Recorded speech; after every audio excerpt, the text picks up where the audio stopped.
Welcome to NSTV news. నేను సౌజన్య. ముందుగా ముఖ్యాంశాలు. అల్లూరి జిల్లా రంపచోడవరం డివిజన్ రాజవొమ్మంగి మండలంలో స్థానిక సబ్ ఇన్స్పెక్టర్ నరసింహమూర్తి కమిటీ కుర్రాళ్ల ఆధ్వర్యంలో ఘనంగా వినాయక నిమజ్జన కార్యక్రమం నిర్వహించారు.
అల్లూరి సీతారామరాజు జిల్లా రాజవొమ్మంగి మండలం రాజవొమ్మంగి గ్రామంలో పోలీస్ డిపార్ట్మెంట్ వారి ద్వారా ఎస్సీ గారు, సిఐ గారు, వారి సిబ్బంది మరియు కమిటీ ద్వారా, అలాగే గ్రామ పెద్దలు అందరి సహకారంతో ఈరోజు 9 రోజులు పూజలు అందుకున్న గణనాథుడిని ఈరోజు నిమజ్జన కార్యక్రమం చేయడం జరుగుతుంది. మరి ఈ కార్యక్రమానికి 50 మంది పెద్దలు, అలాగే ముఖ్యంగా యూత్, ఆలయ కమిటీ వారు అందరూ కూడా ఎటువంటి ఇబ్బంది లేకుండా నిమజ్జనం చేయాలని పోలీసు వారు కూడా ఆదేశాలు ఇవ్వడం జరిగింది. చాలా ప్రశాంతంగా మరి 9 రోజులు కూడా చాలా చక్కగా పూజలు అందుకున్న గణనాథుడు.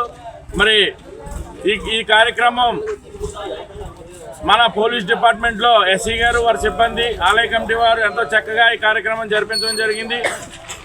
దీనికి మా గ్రామ ప్రజలందరి తరపున, గ్రామ పెద్దల తరపున పోలీస్ డిపార్ట్మెంట్ వారికి ప్రత్యేకమైన ధన్యవాదాలు, ఆలయ కమిటీ వారికి మరొక్కసారి ధన్యవాదాలు తెలియపరుస్తున్నాం. అందరికీ వినాయక చవితి శుభాకాంక్షలు అండి. ఈ నవరాత్రుల్లో కూడా మేము ఎంతో ఘనంగా వినాయక చవితి పండుగని మా గ్రామ ప్రజల మధ్యన, మా గ్రామ పెద్దల మధ్యన, అలాగే మండలంలో ఉన్న యువకులందరూ యాక్టివ్గా పార్టిసిపేట్ చేసి ఇంతటి ఘనంగా వినాయక చవితి జరుపుకోవడం జరిగింది. ఈ నవరాత్రులు కూడా మన గణనాథుడు పూజలు అందుకుని ఈరోజు నిమజ్జనం కోసం తరలి వెళ్తున్నారు. దీనికోసం మన మండల ప్రజలందరూ కూడా ఇచ్చేశారు. అలాగే నాతో పాటు కూడా మన మండల టీడీపీ ప్రెసిడెంట్ గారు, అలాగే గ్రామ కమిటీ సభ్యులు, యువకులు అందరూ కూడా ఎంతో ఉత్సాహంగా పార్టిసిపేట్ చేస్తున్నారు. ఒక ఫ్రెండ్లీ పోలీసింగ్లో భాగంగా మా పోలీస్ స్టేషన్ తరఫున యువకుల్ని ఉత్సాహపరిచి మేము కూడా పోలీసులతో మమేకమయ్యి, ప్రజలతో పోలీసులు కూడా మమేకమయ్యి ఒకరికొకరు సహాయ సహకారాలు అందించుకునే విధంగా ఉండాలని ఈ రోజున ఎంతో వ్యయ ప్రయాసాలు వచ్చి అందరూ యువకులు ముందుకు వచ్చి ఈరోజు గన్నాథుడిని ఘనంగా ఊరేగింపుగా తీసుకెళ్తున్నాం. దీనికి ప్రజలందరూ సహకరించాలి. ఎటువంటి అవాంఛనీయ సంఘటనలు జరగకుండా, అలాగే ఇక్కడ ఎటువంటి శాంతి భద్రతలకు అవగాహన కలగకుండా ప్రజలందరూ సహకరించాలని కోరుకుంటున్నాం. అలాగే ఎటువంటి ఇల్లీగల్ యాక్టివిటీస్ జరగకుండా మా పోలీస్ సమక్షంలో గన్నాథుడిని ఘనంగా ఊరేగించి నిమజ్జనం చేయబోతున్నాం. అందరికీ ధన్యవాదాలు.